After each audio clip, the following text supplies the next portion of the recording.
Bismillahirrahmanirrahim. Assalamualaikum warahmatullahi wabarakatuh. Saya Inandari Kurniawan dengan NIM 2400 4001. Kali ini saya ingin menyelesaikan tugas mata kuliah bimbingan dan konseling dengan tema mutu layanan bimbingan dan konseling. Saya ingin menjelaskan apa itu mutu layanan bimbingan dan konseling. Mutu layanan bimbingan konseling adalah tingkat kualitas dan keunggulan dalam pemberian bantuan profesional kepada individu maupun kelompok. Mutu ini ditentukan oleh efektivitas, relevansi, profesionalisme, serta tingkat kepuasan dari penerima layanan. Menurut William J. Kolarik, mutu layanan bimbingan konseling adalah layanan yang mampu memenuhi harapan klien atau konseling sehingga menjadi tolak ukur keberhasilan proses bimbingan. Selanjutnya ada faktor-faktor yang mempengaruhi mutu layanan bimbingan konseling. Antara lain, yang pertama itu ada perencanaan yang terarah dan berbasis kebutuhan nyata siswa. Yang kedua ada sinergi eksternal termasuk kolaborasi dengan orang tua, guru, dan pihak terkait lainnya. Yang ketiga ada program yang berkelanjutan dan konsisten. Yang keempat ada dukungan, saran, dan prasarana yang memadai. Yang kelima ada kompetensi konselor baik dari sisi keilmuan maupun sikap profesionalismenya.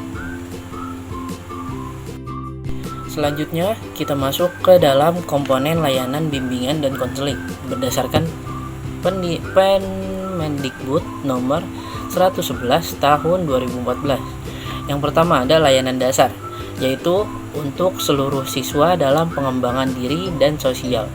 Yang kedua ada layanan peminatan dan perencanaan individual. Apa itu? Yaitu membantu siswa mengenali potensi dan merencanakan masa depan. Selanjutnya ada layanan responsif, yaitu memberikan bantuan segera bagi siswa yang mengalami masalah serius. Yang keempat ada dukungan sistem, mencakup manajemen layanan, pelatihan guru bimbingan konseling, penggunaan teknologi, dan sistem pendukung lainnya di sekolah. Selanjutnya kita masuk ke proses mutu layanan bimbingan konseling, mencakup beberapa tahapan penting, yaitu ada perencanaan, pelaksanaan, evaluasi, dan juga pengembangan. Perencanaan yaitu penyusunan program berdasarkan kebutuhan siswa melalui angket, observasi, dan wawancara. Yang kedua ada pelaksanaan, yaitu penggunaan teknik bimbingan konseling secara individual, kelompok, atau klasikal dengan prinsip kerahasiaan, sukarela, dan kemandirian. Yang selanjutnya ada evaluasi, yaitu dilakukan secara formatif dan sumatif untuk mengetahui keberhasilan layanan. Yang selanjutnya ada pengembangan, yaitu perbaikan berkelanjutan berdasarkan nilai hasil evaluasi dan umpan balik dari siswanya tersebut. Selanjutnya ada indikator mutu proses bimbingan konseling, antara lain yaitu relevansi, efisiensi, efektivitas, kepuasan pengguna. Apa itu relevansi? Apakah layanan sesuai dengan kebutuhan siswa? Efisiensi, apakah sumber daya yang digunakan secara optimal? Efektivitas, apakah tujuan yang dicapai secara optimal? Yang selanjutnya ada kepuasan pengguna, yaitu seberapa puas siswa dengan terhadap layanan yang diberikan. Selanjutnya ada mutu produk layanan bimbingan konseling. hasil akhir dari layanan yang diberikan. Menurut Prayitno 2004, indikator mutu produk mencakup yang pertama ada perubahan sikap dan perilaku siswa ke arah yang lebih positif, penurunan perilaku yang menyimpang.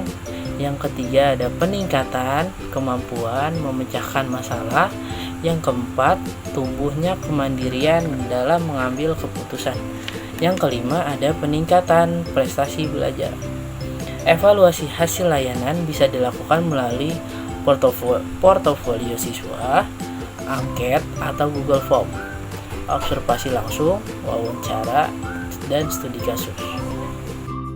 Selanjutnya kita sampai yang terakhir, yaitu faktor keberhasilan layanan bimbingan konseling. Yang pertama ada layanan disesuaikan dengan kebutuhan real siswa. Yang kedua ada program dijalankan secara konsisten. Yang ketiga ada konselor memiliki empati yang tinggi. Yang keempat adanya dukungan kuat dari guru, orang tua, dan manajemen sekolah. Yang dapat diambil, mutu layanan bimbingan konseling bukan hanya soal teknis, tetapi soal membangun sistem dukungan yang kuat.